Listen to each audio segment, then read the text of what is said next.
Looking for the right answers to hard and sometimes confusing global events? Look no further. SSM's team brings unique perspectives from across the globe. Our in-depth independent reporting is to make you better understand the world as we evolve.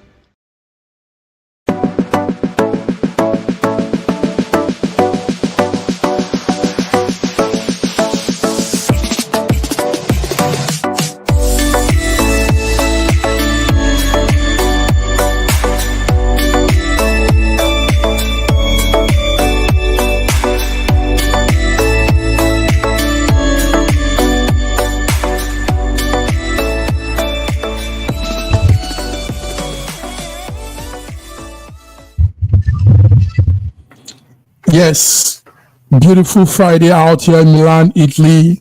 You're welcome to our Friday International Update. My name is Godwin Iweala, and I'm here with my colleague, my coordinators. In Lagos, Nigeria, is our man, Olayinka Raji. Good morning. Is it morning in Lagos? Good morning, Mark. It's morning in Lagos, yes. Good morning, viewers across the globe. Welcome to our Friday program. Welcome, Raji. It's a sunny morning. Morning, bright bright and fresh. Wow, it's cold and dark. Yeah, Milan, but yes, very cold. Lowest weather. We are closer to God here than you. We are closer to God here than you, so that's why we have everything bright and sunny. And you need to have the good life too, prosperity, blessings, all around. Yes, sir. There's a man here that has it all more than you. They almost not less than 5 feet away from God. And that's Sir George. Sir George. 5 feet away. 5 feet is too long, bro. That's too far. It's too far. I'm just sitting at. I sit at the right hand now. Don't you know? Okay, I'm just at the right hand of the Father. Yeah. I am at the. My position is the throne of God. Don't you get it? Well, good morning, Mark Godwin and Olayinka Raji. Good morning. Don't worry, I'll be sending you messages from the throne of God very shortly. And viewers around the world, welcome to our Friday International News. Yeah, welcome indeed. Welcome, George. Welcome, Raji. Guys, yes, we're all in the presence of the Almighty God, and it's a beautiful day to be alive. Amen. A lot is happening all around the world. We are here on our international update. We had what's happening in France. Let's start with that. It was a very interesting exchange of greetings, pleasantries in France. That's between our president Bola Ahmed Tinubu and the French Prime Minister Macron. They were speaking in pidgin English. It is sweet me, it is sweet you. It is sweet me well, because the young man remembered his days in the Nigerian French embassy in Nigeria. That's Macron. Let's see a clip before we continue, gentlemen. Let's see what's happening there in France. Oh, sorry. A second. Let's see what's happening there in France. We hope studio will be able to give us real-time pictures because a lot is going on there. Okay. No.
Okay. Well, it's a long one there, but we want to cut it short. What you're seeing there, viewers, is the French Prime Minister Emmanuel Macron, taking the salute with the Nigerian president, his guests, Nigerian President Bola Ahmed Tinubu. George, it is sweet me well. How do you see this whole trip to France? Well, it's a state's visit, and how many times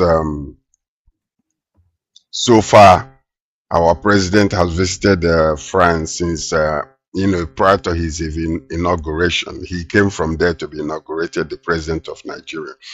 One of the things that I am just kind of a little concerned about, as much as this is very sweeting, it is sweet me, it is sweet you. Because if you look at the whole entire saga that has been going on with especially some of the colonized countries in Africa, Mali, Ivory Coast, Burkina Faso, and all those people that have rebelled against the French government and the French domination.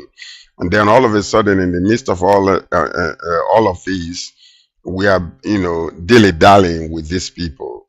And, it is a good, welcome development if it is not, to shake hand with one and then try to suck with another.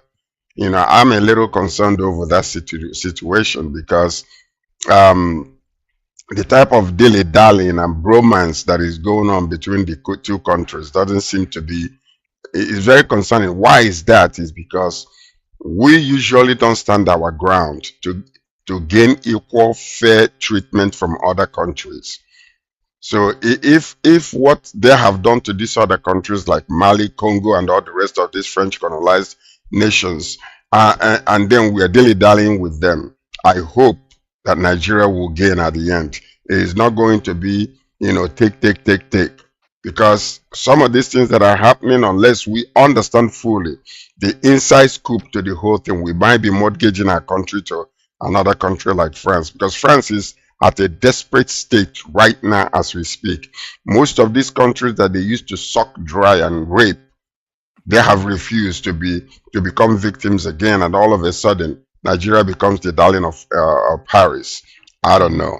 I'm just concerned. That's all that I'm saying. Okay. Thank you, George. You see there is Raji, I hope you can hear me. One of the things we see there is that Zenith Bank has been established. There's a branch now in Paris, and well, we don't know how that can affect us economically back home, but there's a branch of Zenith Bank in Paris, and we saw all the razzmatazz, all the bank boys in Nigeria, Elumelu and the rest. Tell us, what are those gains from this trip? What are some of the other gains we might see? Well, I wouldn't know. I wouldn't know because it's still unraveling. But my observation is that the president has been in France more than 4 times previously, and in the previous visits, I don't think that he was accorded this kind of reception. So, what were those previous visits for? They were not state visits. Were they private visits? Were they medical visits? Were they something else? So that's my observation from this, because now it seems as if the carpet has been rolled out for him. Is it because they have now come to a certain agreement, which formed the basis of the suspicions that Sir George was expressing? So whatever gains or the Zenith Bank or UBA is doing, I do not exactly know, but this is my observation. Okay, thank you very much. So anyway, yes, that's something to highlight. The president has been there a couple of times, and no, not a couple. This is the 5th visit, 4th or 5th visit. Okay, and we never saw this parade and all these they have done to him. Yes. Yes, this kind of reception. it looks like obviously it looks like some the French people have one cunning set of people. George, yes, they know how to rub your back, like the rat will do, bite your feet and keep blowing you breeze, so you don't feel the pain of the bite. Anyway, Raji, let me ask you again, what from moving forward, do you think the bank having branch in France adds up? Is that anything progressive about that? I mean, like I said before, I'm not so sure. I'm not so sure. Our relationships with the French has been very, very sparse in the past. Our relationships have always been with the Anglophone countries. So I don't know what development we are going to gain from this. I don't know what the population of Nigerians in France who are going to take advantage of these new branches. I'm not too sure, so I cannot hazard a guess on the benefits or otherwise of this branch opening. George, what's your take on that? The bank coming to France. But one thing I can say, well, it's a collaboration. It's an open. It's a business expansion between the two countries. It's a diplomatic relationship that is being fostered. But the point that I'm making is this: if we are operating from a level playing ground whereby Nigeria as a nation will gain while France is gaining also, not some of these relationships that we develop, and as a way they will siphon, they will take, they will dry you up, they will rape you while you're still looking, and you'll be in the water and soap will enter your eyes without knowing it. That is my concern over this particular relationship, because if you remember, before his presidency, that's when he left Nigeria, several months ago, he was so thin. He went to France, he spent so much time there, he came back fatted up. So something must have been going on between them, and you just want to make sure that we are not being taken advantage of. Because you remember in the past, they would take the Northerners in England, they will give you a cup of tea, and you sign signature on things that you don't even understand. And that's how most of these developed countries raped us and took from us and continue to take from us even up until today. Some of these West African countries like Mali, like Ivory Coast, like Burkina Faso, and even Niger Republic, they said no, not thus far, no further. They must have seen something with a relationship that is only one-sided for them to rebel against this, because the leaders were so dumb and so blind that they kept on giving to these nations without receiving. So they will come and take all your resources, refine it and bring it back to you, and you pay exorbitant prices for it.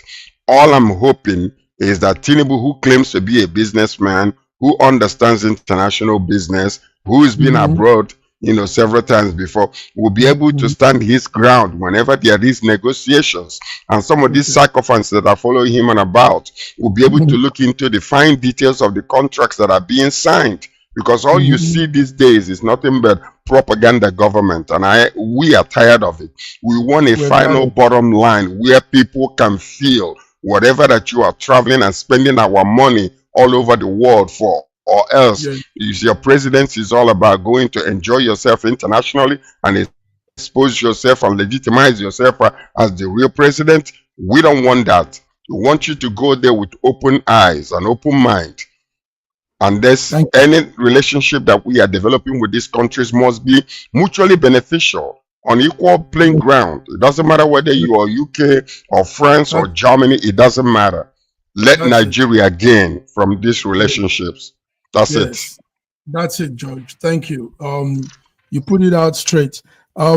So yes, viewers, you are hearing it live. This is SSM Tinubu in France. He called for strengthening Nigerian-France ties. He said he's urging people to invest in France, in Nigeria, in food security, education, solid minerals, and all the rest. So We have now created that bilateral relationship, and we hope it brings something good for us all. Thank you, guys. Thank you for that one. Let's move on to other stories. Today is International Day, viewers. SSM 29th November. We're here on our international update. Let's look at some other things that also affects us before we come to the real deep story. Let's look at what's happening in Lagos. We had yesterday, Raji, the UK embassy has opened African biggest visa application center in Lagos. This is the news we got yesterday. Raji, do you have that update?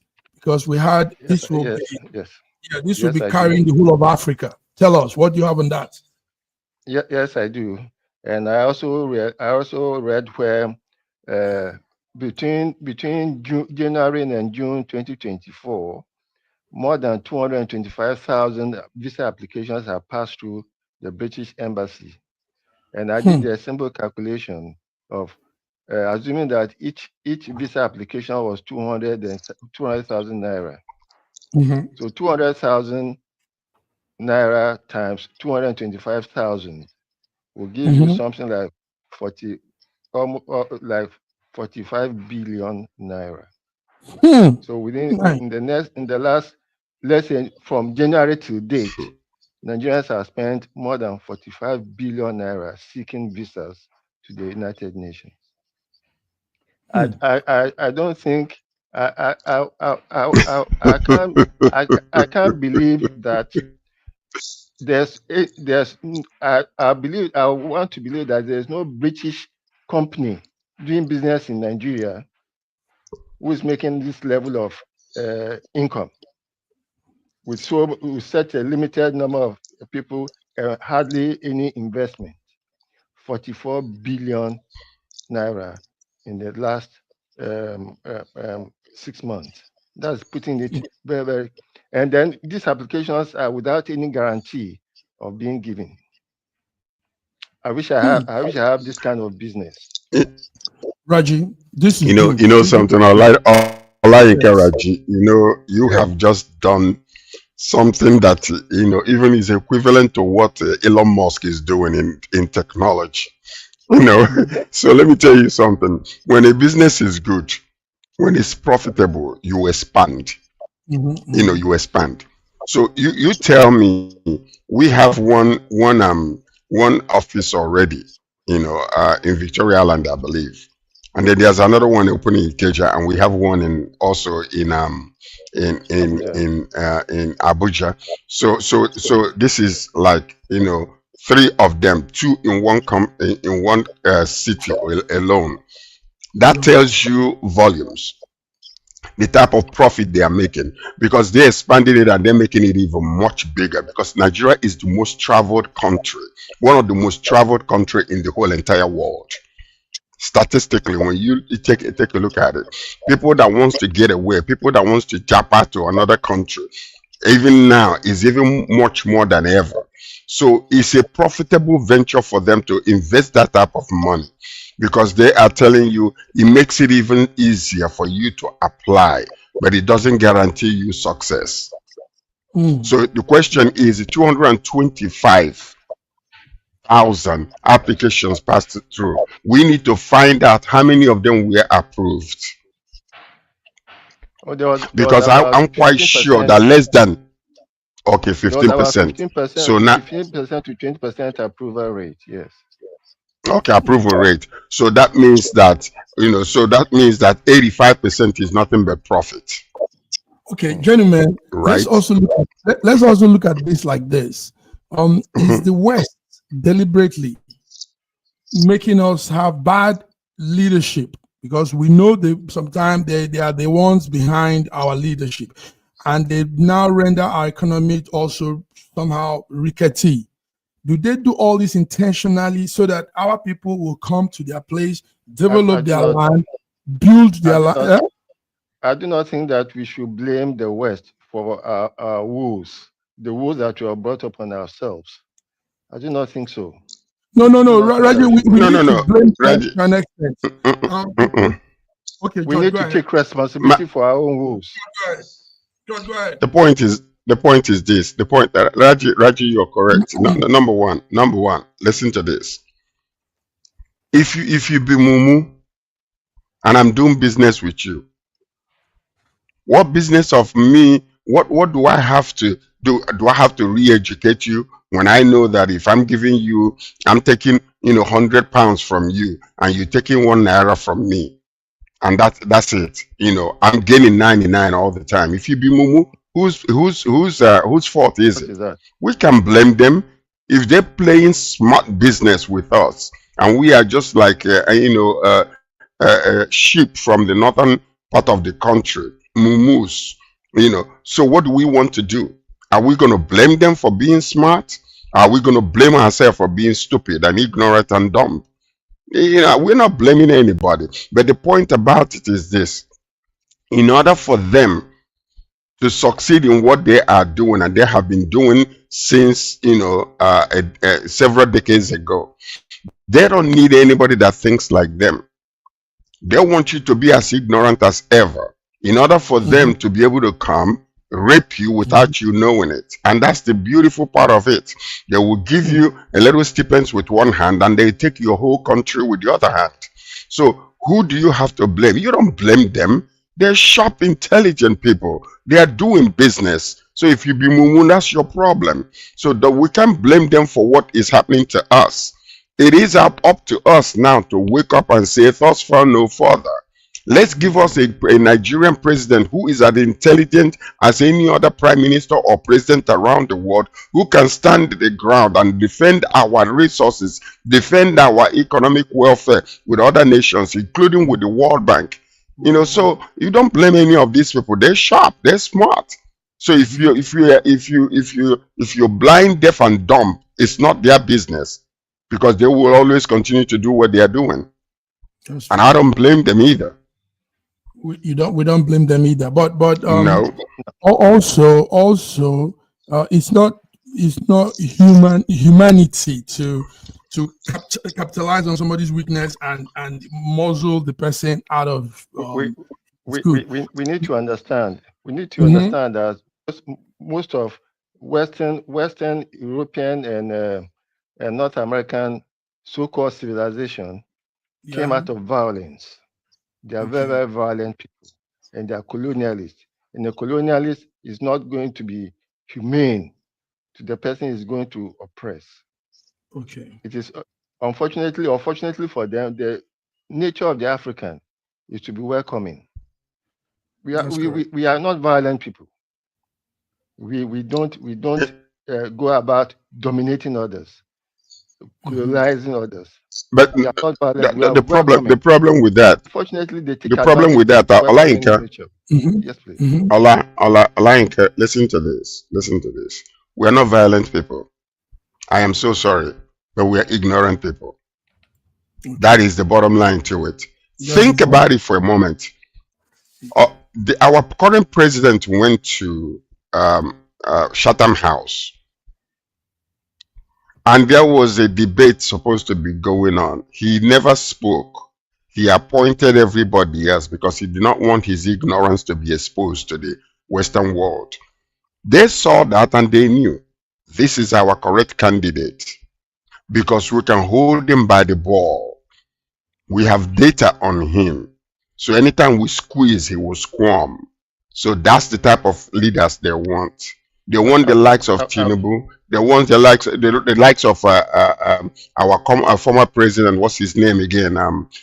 From the north, Mohammed Buhari. So give them an intelligent people from the south. Give them an intelligent people from the central. Give them an educated, enlightened individual who also, studied in Oxford University or maybe Harvard University. They will ensure that that person never gets into that presidency because that person will think like they think. So that is the bottom line to it. So in answer to your question, yes, they want people like our current president and the rest of them to be there because Is it this topic? The topic we are talking about They is going to be a have very something long on them, and they can always tell them, listen, in respect of your peers around the world as a president, or can we release all the information we have on you? Yeah, okay. George, Raji, go ahead. You were going to say something. See, is it for as long as you are playing catch up with the Western world, our so-called ignorance will be obvious. Am I audible? Can you hear me? Yes, you are. Yes, I can hear you. So it is not a matter of ignorance. It's not a matter of ignorance or their own smartness. It is our position to be following them. And in following them, we'll always be at a disadvantage. That's why I've been saying that, look, all this borrowing that their government is doing around, we are trying to do catch up. We want to build infrastructure without defining that infrastructure. We want to do this, we want to do that. Let us live within our means. What we have, we live within our means, and we will grow. We will grow. Good one. Not that we doing catch up. Go and take nowhere. Thank you. We cannot catch up with them. Yes. We cannot. We cannot. We need to. No, you see, I have another aspect, another angle. I have another angle to this in catching up. Catching up is not even the equation. It's not even the question. And that is not even the situation. Catching up is their idea instilled in our mindsets in order for them to, to be able to be bringing these loans to you. Because the more they remember, the borrower is a servant to the lender.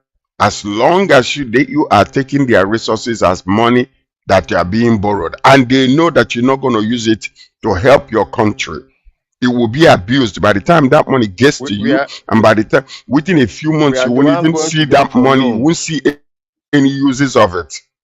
Listen to me though. Listen, the open arm, the open. We're the one going. Allah encourage you. We are going for loans. Why are we going for loans? We are going for loans because of mismanagement of our resources. We are not managing our resources. Most of the money that are being gotten, huh? Go ahead. I'm listening. Go ahead. The education that we are taking from them, the education that they have laid down for us, makes us slaves. Because if you go into an average Japanese, Chinese, Indian school, you're not going to be seeing children reciting A for apple, B for ball. They are doing some serious hands-on developments in that to develop their intellect. We are still caught up in the same curriculum that we've been using since 1991. Simple industrial complex type of education. We are not talking of this point, education. We're going to come to Australia, putting a ban on the age for using social media. So I think we'll hold it there, Raji. That's a good point to bring up. That's a very good point that Allah Raji is making. But let me tell you something else, okay? Let me tell you something else. It's not the education that we are receiving from them is our problem. After all, Singapore today, I remember 40 years ago where Singapore was. Look at where Singapore is today. Japan, the same thing. Singapore, they speak English. They were colonized by by UK. But today, they decided to change the way they think. Yes. Nigeria was better than Singapore in the 70s. Yes. Let's bring it down on this one. Gentlemen, we'll go on a short break. So viewers, you're watching SSM Friday International Update. We're talking about United Kingdom opening African biggest visa application center in Lagos. And what the gentlemen are talking is, are they milking us out of our intelligent people? We talk of the brain drain. We talk of all these things. And it's even going to get more because they've opened the biggest visa center. Everybody will be coming to Lagos now. Raji, I think you need to look for a job on accommodating those thousands of other Africans that will be coming to get UK visa. I think their visa application. will be good business for you. Their visa application fee should be free for Nigerians. Okay, because we'll be accommodating other Africans too. Take note, it's not only Nigeria now, it's an African hub, visa African hub for the whole of Africa, coming to Lagos to get visa to the UK. Now they want us to run away, japa, and leave our country and come build their own country. All right, anyhow, this is where we find ourselves. Gentlemen, let's go on this short break and we'll be back. Please don't touch that dial.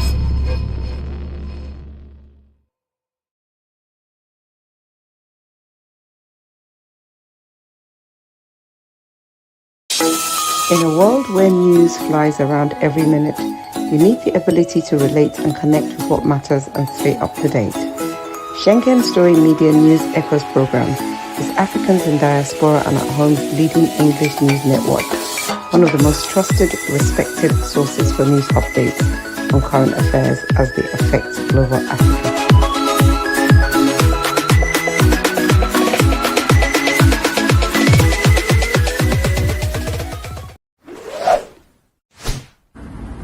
A year ago, I wrote a book titled The Final Solution, and I was trying to say to the rest of the world that there are challenges ahead.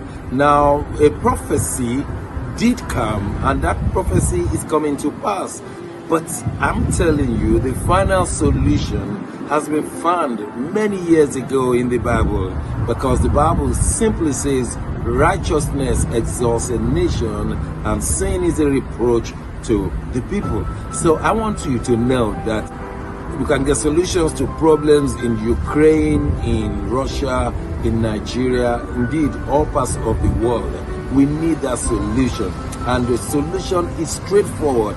Please get a copy of my book. It's the Final Solution by Bishop Shaky Johnson, and you can find it in Kindle, in Amazon. Just type Bishop Shaky Johnson, The Final Solution. It will come. It's very, very small book you can read within 2 hours, but it contains the final solution.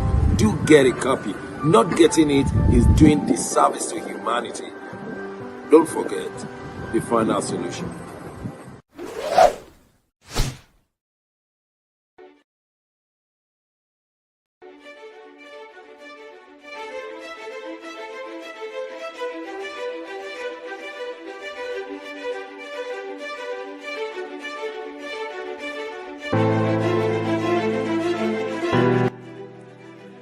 Hi there, I'm Mary Keurig, and I am a businesswoman in the United States, but I'm also the Global Content Vice President for the Sub-Saharan Open University in Nigeria. I could not be prouder to work with Dr. Osita Anamika and his team on helping to create not just entrepreneurs and skill-based talent that will get out into the workforce and make a living for themselves, but also young leaders.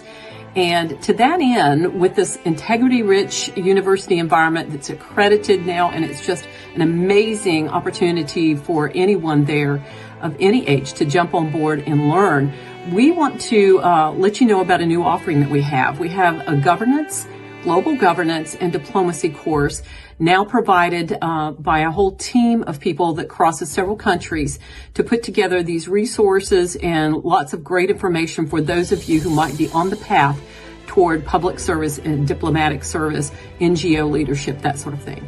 We hope that you will walk through this open door and enjoy.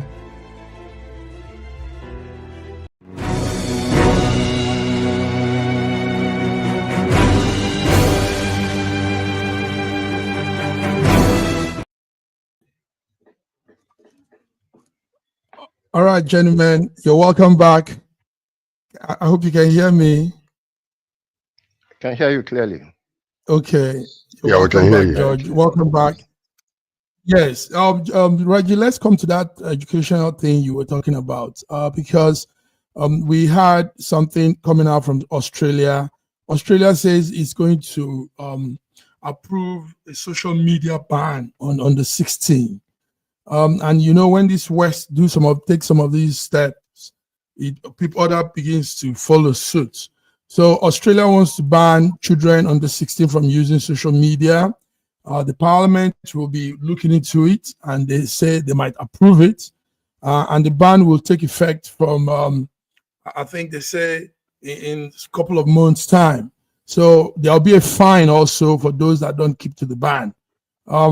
The Prime Minister Anthony was giving this yesterday. So, gentlemen, Raju was talking about how China, the Asian country, China, India, some of these countries use technology and these things as the new curriculum in primary and secondary school. So, how do you think this ban will be, Raji? Having it in mind that. Go ahead. Go ahead. Now, you'll be surprised to know that it was a very long time before Steve Jobs gave his child a phone. But it was a very long time before Steve Jobs himself started using the iPhone. Because they understand involved in giving a child a means of communication that is way, way, way beyond him, but that removes his concentration from other things. Just like when the TV first started appearing in our homes, all concentration are now focused on one small box in the corner. Other activities suffered. Other activities are suffering. So it is dangerous for any adult, any parent, to give a child who is less than 14 a phone, like an Android phone or an iPhone. You can give them a simple Nokia 3310 phone, which doesn't have any video or or graphic user interface. It's just for you to receive calls and to talk. Giving a child a phone with a graphic user interface displaces all other views that you can have and focuses it entirely on that small device. You see a lot of children are now getting dumber and dumber because they are restrained. Their vision is restrained by that small screen that they keep on staring at. So yes, but when you now talk about the method these Asian countries are using, yes. Now, let me tell you that the TikTok in China is quite different from the TikTok you get here. In fact, TikTok is actually region-based. The content you get in Africa is mainly something to increase your endorphin level. Just give you small pleasures. Small pleasures. It doesn't give you any deep education. It just gives you pleasure. So we are just pleasure. You are just endorphin. It doesn't get to the serotonin level where you now get involved with using your intellect. If you look at the TikTok in China, it is for educational purposes. For educational purpose. Okay. All right. Thank you very much. So, George, with this development also, is it that some people are afraid of change? Because this is change, actually. I remember when the Bible came into electronics, into phones and gadgets, some conservatives said, the word of God is being watered down. They will spoil it. George, tell us, what's this whole thing? In everything that happens, there's always the pros and the cons of it. In technology, likewise. I remember a preacher saying one time he went from one city to another to preach. And then, so after he preached, and the preacher that he went to preach for said, so what are we doing at this Sunday? He said, oh no, we are going to watch one of the latest movies that came out. And the preacher was like, you're going to do what? Watch movies? That's television? So anyway, he said, no, we are not going to go there because, we cannot do that. He said, so what are you going to do? It's like, well, alternatively, I would have gone to see the baseball game. And the other preacher said, you're going to go see the baseball game? So you're going to go and use the hand you clap to God to clap for, humans? So you see, it is not the technology that is evil. Okay. It is how it's being used by the people are evil. I encourage you, A1, for what you have just said. Because it is true. We demand social media because we use it only for social. And that's what we do. And they give it to us the way we demand it. So now you want to look at the beautiful women there. You want to see the new fashion. You want to see. But with them, they use it for educational purposes. So when the Senate passed this thing in Australia, you know, Anthony, what do you call him again? What's his last name? I think it's Albanese or something like that. Yes, he Albanese is interested in trying to have a paradigm shift in the way children think, because this thing affects them in every area, even within the family. I went to visit a friend of mine not too long ago. I came to the house. He was the only one sitting down. His wife was not there. All the children were all in their rooms. Where were they doing with this? All of them. So, and you can't interrupt them. You go and knock at their door, they will yell at you. And this is exactly what this thing has become among many of us. It's not because this is the wrong thing to do, but it is the way that we have accepted it and what we want to use it for. Because this could be very, very good. Now, what he was suggesting, giving them the normal phone where can make for communication purposes, call home, I will call you, or whatever the case might be, is a good idea. So now, whether this will work or not is another issue, because these children know how to manipulate the system and make themselves look older than who they really are. They are more intelligent than most of us at this age when it comes to manipulating the system. So I don't know how they're going to be able to do this. Are they going to go now and take away all the phones that the phones that the children on 16 years and under already have, and then change it for the one with Nokia where you can only make two-way calls and receive calls? So I don't know how they're going to be able to do that. But the only thing that can be done is now they can mandate the local TikTok, Facebook, and all the rest of those people to say, okay, if these people are underage, block it for them. Make sure that they don't receive all those things. So, or they can have an age authentication.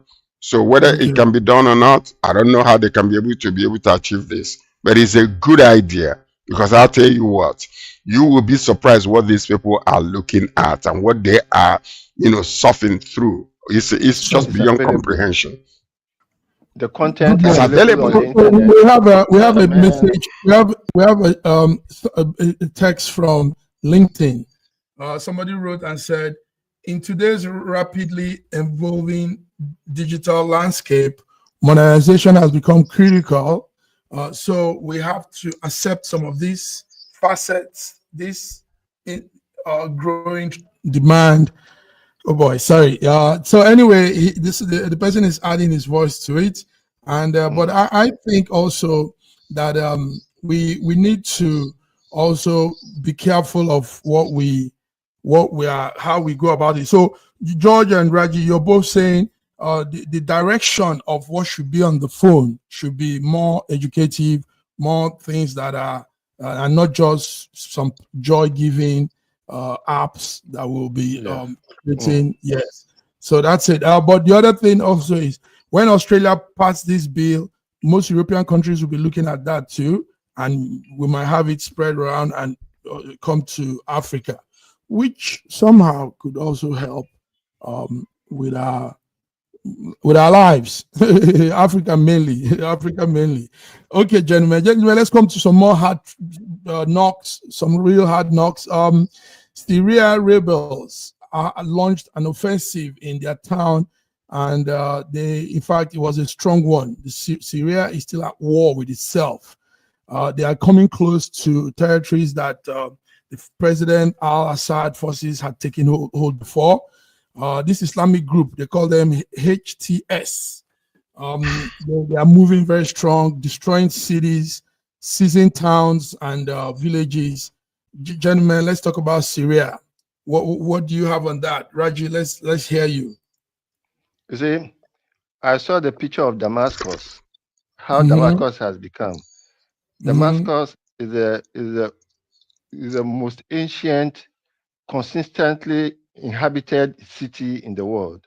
Okay. Now it's a lot of the ancient places, places that should be reserved, has been destroyed. There's Oh hardly a boy. building standing in Damascus. It is sad. Okay. And this war is just a proxy war, a bunch of idiots fighting each other.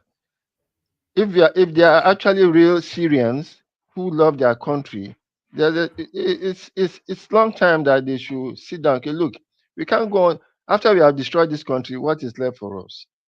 Okay. Yes. Okay. After we've destroyed this country, what is left for us? George, now this goes to show what Trump used to say. That was why he was pulling the troops from Iraq and all those places, because he said these countries have always been at war. When they are not at war with themselves, they're at war with somebody close to them. They just like war. Now, some people will say, hey, it's Israel. But look at it now. Inside their own country, they are messing up things, breaking down their structures, their infrastructures, and bringing real disaster to their people.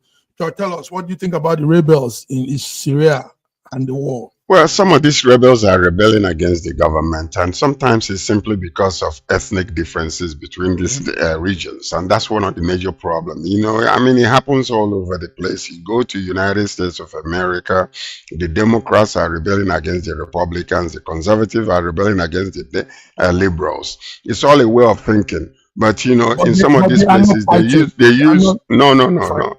They are intelligent enough not to destroy their infrastructures and destroy their cities and mess it all up. But some of these people are nomadic in their ways. They are very nomadic in their ways, and they don't believe in the civilization that we have right now as a way of living. So when a leader comes and wants to advance within the country, bring in some civilization that might help the people, you might have people that will fight against him. And sometimes this is what you are seeing. So, when they go doing this, look at what happened to Iraq. Iraq was one place where, you also have a lot of infrastructure, a lot of ancient things that were there that, that is worth going to see how it was thousands of years ago. Most of them were destroyed. In Syria, the same thing. So now when you have leaders who refuse to step down, authoritarians who want to be a lifetime emperors for their nations, you will definitely see people coming against them. Don't want to say enough is enough. You're going too far. We're having diminishing returns in your leadership. Give opportunity to others, and that's what you're seeing in Syria. Syria was the last one that was being fought against, and then he succeeded in staying back. But he's a lifetime president, so you will always see conflict in those areas. You always see conflict in those areas.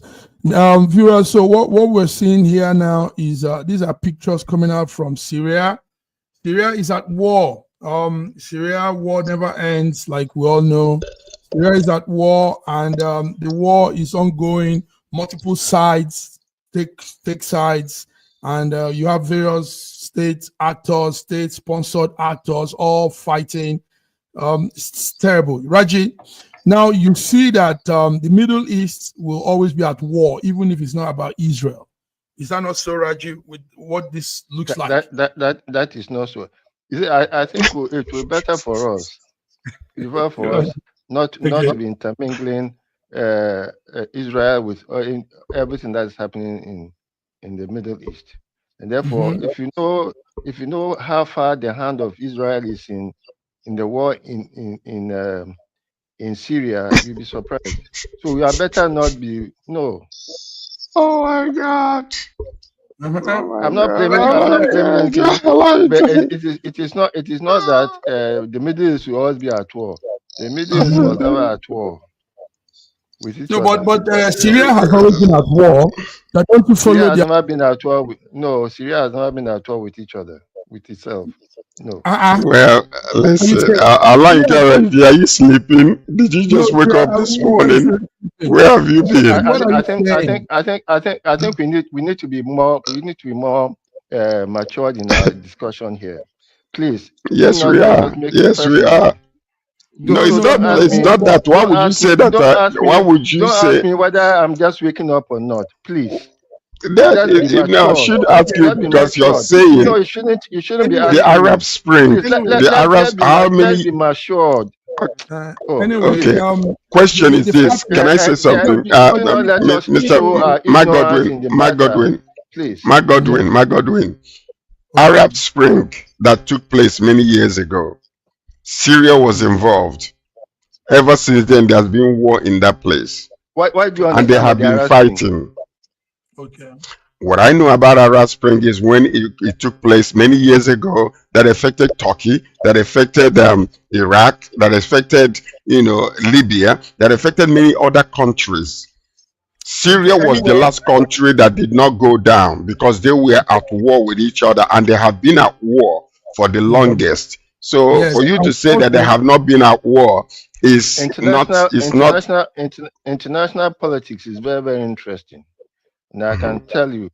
And then you turn around blaming Israel now. I'm not blaming Israel. Did I blame Israel? That's what you said. That's what you said. That's what you just said. You just said that you will be surprised. You just hold on. You said you will hold on, Olayinka. What I'm saying is, if you understand Middle East politics. Let's go to other topics. Please, let's go. Yes. 15 people were killed. Actually, it's just a news. 15 were killed and so many people missing in Uganda's mudslide. I don't know if any of you have that news, but if you don't, we can also talk about the. No, let's go to Uganda news actually, because it concerns Africa. The landslide took place late Wednesday, and it hit many villages like Masugu, and the eastern Bulambuli in district, about 5 hours from the Kampala region. So they said that about 15 people died. And, this particular, there are five different regions that were affected. These villages are Masugu, Namachele, Natola, Namagugu, and Tagulu. They were infected. Now, the news was that about 100 people are still missing, but they're saying that it has increased to 113. So right now, they are trying to exhume the bodies. But the thing is that when it was being said, 19 people actually, they said, died. And they are saying that most of the people that are still missing, they are presumed dead. Because many of these houses were buried completely submerged, so there is no way people will survive, and we extend our condolences to these people.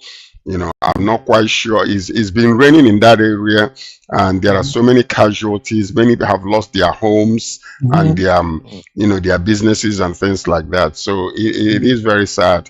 We extend our condolences to them. Thank you, George, for that very precise updates. Do we go to Namibia, because we still have some of our viewers following. By today, we will know what is happening in Namibia. Namibia has gone to the poll. They've been voting since Wednesday. Maybe we need to see a small documentary on that before we proceed. It's been peaceful so far. Okay. Yeah, go ahead. Tell us, talk as the video is playing. Go ahead. So I think it's been peaceful so far. We've not heard any case of violence or attacks. So it's quite pleasing news. Okay. The SWAPO government have been on board for some time, and we know they maybe. This might be they will not live past this because other parties are coming hard, and the lady we see there, Nadi is one of the opposition candidates, and she's pulling strong. That's her going to vote. So you Namibian viewers, our wonderful Namibian viewers, you're seeing pictures coming straight from Namibia. and Windhoek, the capital. By tonight, we will know what exactly is happening in Namibia. Who takes the helms of affairs in Namibia? Yes. Yeah, what we're also noticing is that they say that about 1.4 million people are eligible voters, and then also they were saying that the incumbent president Nangolo Mbumba took over as an interim president following the death of Haji Jainjobo, or in February. But this lady here is so powerful. And I think, my question is, why was he the interim president if SWAPO has been leading this country for how many years now, since their independence in the early 90s?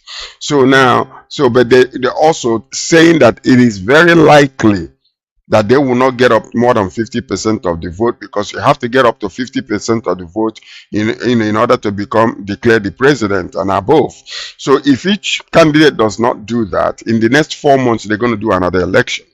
But the likelihood that this woman might come on top, because she's pulling very, very strong, is very high, and she will become the very first female president of Namibia. And we hope that she wins. In my own, that's what I think. At least they need a little bit of nurturing to bring them out of everything that has been done in the past. Yes. Raji. It is always what happens to a government that came into power through a struggle to be complacent after a few years in power. It has happened. It's happening in South Africa now. It happened in Zimbabwe. It happened in Mozambique with Frelimo. It's happening in Angola. It is happening in Namibia. Namibia is lucky that because they are sparsely populated, more than 85% of the landmass of Namibia is covered by the Kalahari Forest, the Kalahari Desert. Wonderful. It's actually only on the coastal area that you have population inhabiting the place. So their election will be quite peaceful and easily contained. And I wish there will be a displacement of the SWAPO people, because they have become complacent, and the solution that was in them has gone down. Yes. One of the major problems and one of the major battling that they have been doing is youth unemployment. And the support for SWAPO fell from 87%, down to almost 56%. So it is likely that they might not stay there. So, but the problem also is that because of the youth unemployment, but I am so happy that this thing is going so peaceful though, because if you see the way they are, they're all sitting down, they're all relaxed. It seems like they're drinking beer. Namibians love to drink beer a lot. Like with the South Africans and the Zimbabweans, they are beer people. So hopefully they will get the right person that will take the country to another level where it's supposed to be. But they have a lot of land for agriculture. So you're seeing that, the promise that the woman is making, that is they're going to bring in mechanized system of agriculture that will increase the, employment of youths and other people that are educated in the country. So we wish them very well. Hopefully it will be, the best person to win rather than what we have been experiencing in other parts of Africa. You know what I mean? Wow. No, I don't. Gentlemen, thank you so much. Both proved so good. Thank you. So, viewers, there you have it. Namibia for you. By Monday, we'll be able to probably give you the winner, the precise winner for the. Yes. Let's do more. We've been given 7 more minutes to run through. Gentlemen, 2 months ago, early this month, I think it was in early October. Sorry, the woman at the helms of affairs at World Trade Organization (WTO), Okonjo-Iweala, urged developed countries to support low-income countries. She made a loud voice asking them to come in.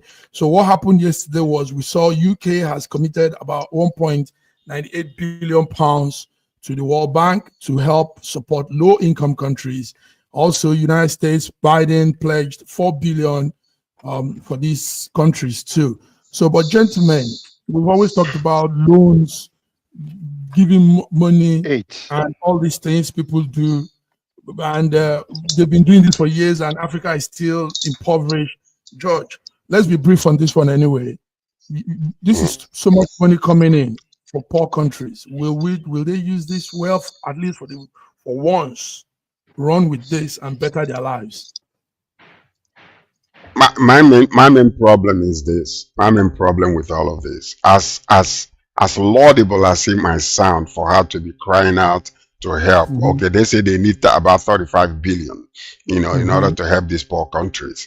But the question is, it's just almost like what is happening in our country. You're running around the world seeking for business while your land is not even feasible enough to contain those who wants to invest.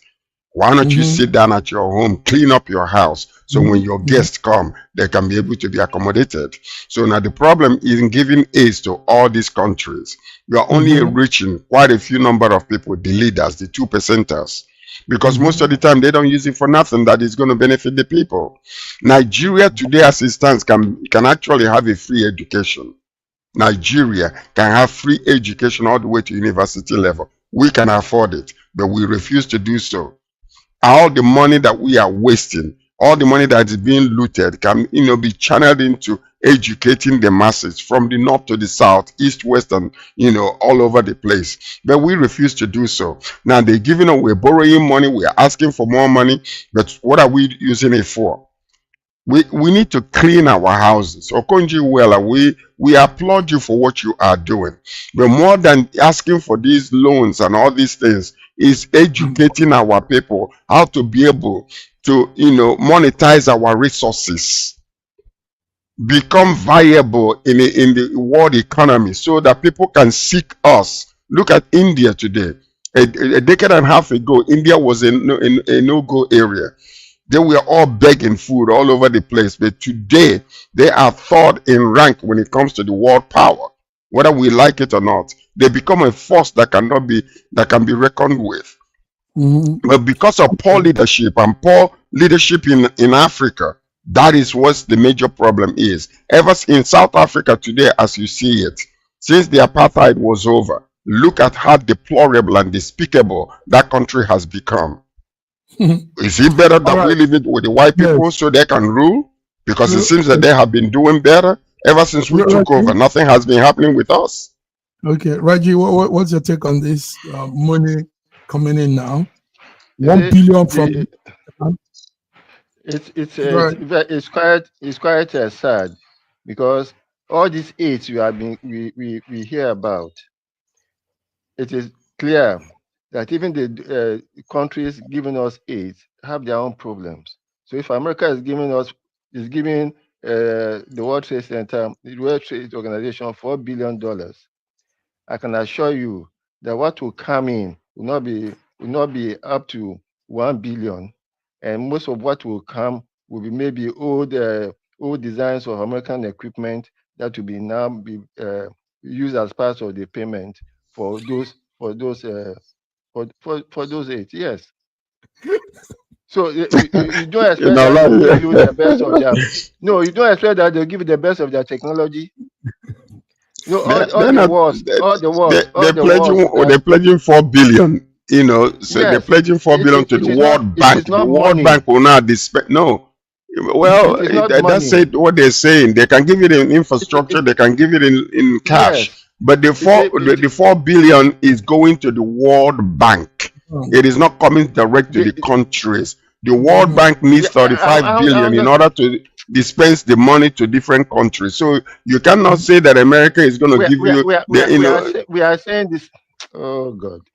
Why do you argue with each other so much as if you are? It's not about argument, because you're making statements that are. 4 billion is coming to the 4 billion, because you don't understand. You are not understanding my statement. 4 billion is coming to the World Bank. World Bank will give it to the World Trade Organization. So I'm saying the US is giving World Trade Organization 4 billion. The amount of money that will get to the World Trade Organization will not be up to 1 billion in fiscal cash, if ever. it will come in some of you just mentioned it, come on, machinery, equipment, and whatever, and you don't expect that America will give you the best of their technology at the price that they want to. No, everything is in the details. It's in the details. By the time everything comes out, because they themselves have problems. Yeah, that's correct. All the wars, all the wars that America is fighting, is because they have to give out all their armament before they expire. So they have to find a place where they are going to use the armament. They are not going to give Ukraine. Talking of armament, talking of wars, gentlemen, on Wednesday we had the Israeli president say, "Okay, finally, let's cease fire. Let's all come to the table and talk." And we had Biden really applauding that, hails the Hezbollah-Israel ceasefire. But yesterday, some people were violating the whole thing. We still saw more bombs, more missiles being thrown, southern Lebanon. We saw missiles being thrown on the other side of Israel. George, will this ceasefire stay? Will it last? Will it work? We want it to work and this whole thing to end. We desire that it works, but whether it will work or not is another issue. That's the question there. So now the thing is this. Now you are dealing with people that are, they don't, whether the communication about the ceasefire has gone to the bottom line or the people on the ground, we don't know. All we know is that Hezbollah now threw some, started fighting again. They threw some bomb and sent some whatever they sent, and then Israel retaliated. But the point is this: the day I think is going to start 4 a.m. or 4 p.m. On a particular data, so it's not yet time. So even when they're violating it now, hopefully this thing will not escalate to another level, because we are hoping and praying that there will be this Hezbollah ceasefire will affect Gaza. Hopefully that it will, so that they will stop all this killing innocent people, destroying things that will take years to rebuild. So that's our hope. It's like somebody fighting a much stronger opponent, and then the opponent has told him, "Okay, I'm going to release my hold on you starting from tomorrow, but meanwhile I'm releasing it. If I have a chance to give him the last bite before he releases that, I think I will take advantage of that release and give him the last bite before the cessation of hostilities." And I think that's what is happening. Hezbollah has been blasted so much that if they can have one last bomb to throw, I'm sure they'll take advantage of that. If they can have one last bomb to throw, gentlemen. One last bomb to throw. Yeah. Let's throw our own bomb of closing. George, is there anything anybody wants to say before we go out? It's time. Anything you? Well, we just want to thank our viewers that have been with us for many, many years, and we thank you for watching and staying with us. We promise to be bringing you interesting news, and meanwhile, we want you to have the best weekend of your life. Stay in peace and enjoy yourself. Have a great weekend. Yeah. Thank you very much. Thank you, viewers. Viewers, this is it.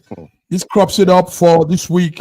SSM News Echoes, great men here giving us news updates, good analysis, and you can have it nowhere else like this.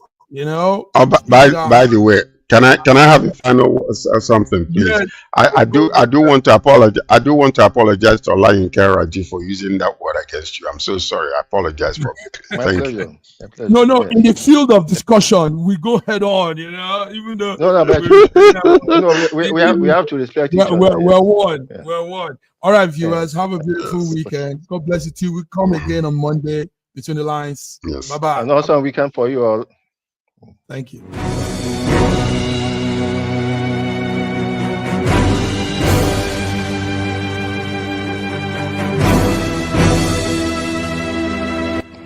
Looking for the right answers to hard and sometimes confusing global events? Look no further. SSM's team brings unique perspectives from across the globe. Our in-depth independent reporting is to make you better understand the world as we evolve.